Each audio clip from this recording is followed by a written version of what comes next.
Welcome back जी। एक फिर मैं आपसे शामिल करता हूँ इस प्लेटफॉर्म पर। Pakistan versus Bangladesh test series का कल से आगाज होगा। कल पहला मैच खेला जाएगा। अगर हम ये बात करें तो हमने कल पिछले 2 दिन में हमने ये डेवलप किया है आपके सामने चीजें कि किस तरीके से सिचुएशन डेवलप हो रही है। हमने आपको एक लाइकली 11 भी बताई, हमने आपको सरफेस के हवाले से बताया और सरफेस को देख के आपको आइडिया हो रहा है कि जो यहाँ पर एक ग्रीन टॉप मिलेगा आपको, यहाँ पर आपको पेसर्स को सपोर्ट मिलेगी और बैटिंग वहां पर आपकी टेस्ट होगी। ये चीजें हमने आपको बता दी है इससे पहले। और फिर हमने आपको ये भी बताया कि बांग्लादेश में आपको इससे पहले स्पिन फ्रेंडली ट्रैक्स मिलते थे, उनके स्पिनर्स वहां पर डोमिनेंट होते थे। अब हमने देखा है कि over the period of time वहां पर उन्होंने अपने पेसर्स को डेवलप किया है और अब देख रहे हैं कि उनके पेस अटैक जो है वो हमें एक अच्छा नजर आ रहा है। तो जिसको वो यूटिलाइज करने के लिए उन्होंने वो कंडीशंस बनाई हैं जो उनको शूट करें और फिर वो उसके थ्रू यहाँ पर पाकिस्तान को डोमिनेट करें, कि जिस तरीके से उन्होंने यहाँ पर आकर हमें किया था 2024 में पिंडी में जो सीरीज हुई थी, वहां पर हमने उनके लिए सेमी कंडीशंस बनाई थी तो उनके सीमर्स ने यहाँ पर हमें डोमिनेट किया था। अब वो उसी चीज को रेप्लिकेट करने की कोशिश कर रहे हैं बांग्लादेश में। तो ये सारी चीजें हमने आपको बताई थी।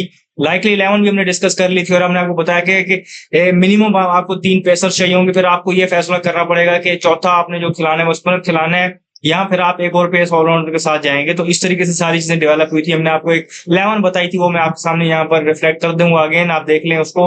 अब एक और अहम डेवलपमेंट इस टाइम सामने ये आई है कि 4 नंबर पे पाकिस्तान के लिए खेलते हैं और वो 11 में हम जानते हैं कि किसी भी गिवन 11 में वो शामिल होंगे।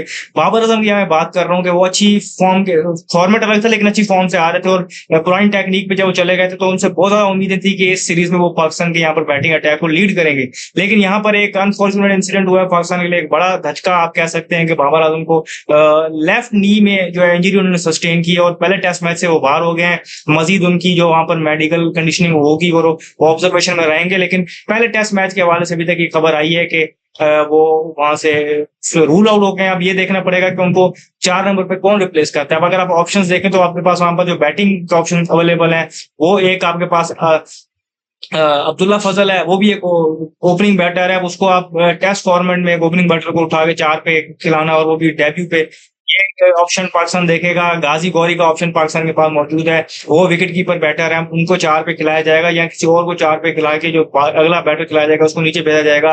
या अगर आपके पास देखे जो आपके पास वहां पर एक पेस बॉलिंग ऑलराउंडर मौजूद है अमाद भट्ट की सूरत में, आप देखना पड़ेगा कि आप उसको शिफ्ट करते हैं, कहाँ पर खिलाते हैं या क्या नहीं खिलाते।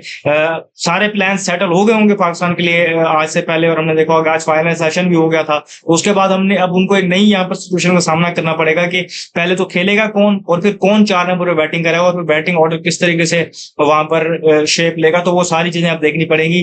करंटली मैंने जिस तरह को बताया कि वो अवेलेबल नहीं है पहले टेस्ट मैच के लिए, ये पाकिस्तान के लिए एक बड़ा धचका है। इसे हटके अगर हम आपको बताएं तो बाकी वही चीजें यूजुअल, जिस तरह मैंने आपको बताया कि पाकिस्तान के यहाँ पर बैटिंग लाइन के लिए जो पेस अटैक है बांग्लादेश का वो यहाँ पर टेस्ट होगा, वो उनको टेस्ट करेगा कि हमने देखा था कि वो किस तरीके से फॉर्म में आ रहे हैं और जिस पेस पे बॉलिंग कर रहे हैं तो वो पाकिस्तान को कहीं ना कहीं ट्रबल कर सकता है। पाकिस्तान से मैंने आपको बताया था कि पिछले कुछ अरसे में ज्यादा रन करने वाले बैटर हैं वो सऊद शकील है टेस्ट फॉर्मेट में। फिर अगर हम बात करें आका सलमान वहां पर मौजूद है। अब बाबर की गैर मौजूदगी में शान मसूद, इमामुल हक जो सीनियर बैटर्स हैं, मोहम्मद रिजवान, इन पे ज्यादा जिम्मेदारी आ जाएगी। उनके एक आपके लिए ऑलरेडी डेब्यू कर रहे हैं जो आपके ओपनर है अजान है, ये सब एक और आपको डेब्यूटेंट यहाँ पर खिलाना पड़ेगा। तो वो भी चीजें देखनी पड़ेगी कि आपके बैटिंग ऑर्डर को किस तरीके से शेप अप करता है। ग्रीन टॉप होगा वो हमने पहले डिस्कस कर लिया है और टॉस जीतना, यहाँ पर जो भी टीम टॉस जीतेगी वो चाहेगी कि यहाँ पर वो पहले बॉलिंग करे और अपोजिशन को जो अर्ली ऑन उन कंडीशन का फायदा उठा के उनको वो टेस्ट करे। तो अभी तक इससे बड़ी जो न्यूज थी मैंने आपको ये बताई कि बाबर आजम की इंजरी है। इसके अलावा मैंने आपको लाइकली 11 कल बता दी थी। अब मैंने आपको बता दिया कि क्या ऑप्शन है वो चेंज करने के लिए वहां पर, और फिर मैंने आपको बता दिया कि टेस्ट होगा बांग्लादेश का पेस अटैक पाकिस्तान के लिए। तो जो भी फर्दर अपडेट्स होंगे हम आपको देंगे। शुरू में फिलहाल कितनी इंजरी दी है। शुक्रिया।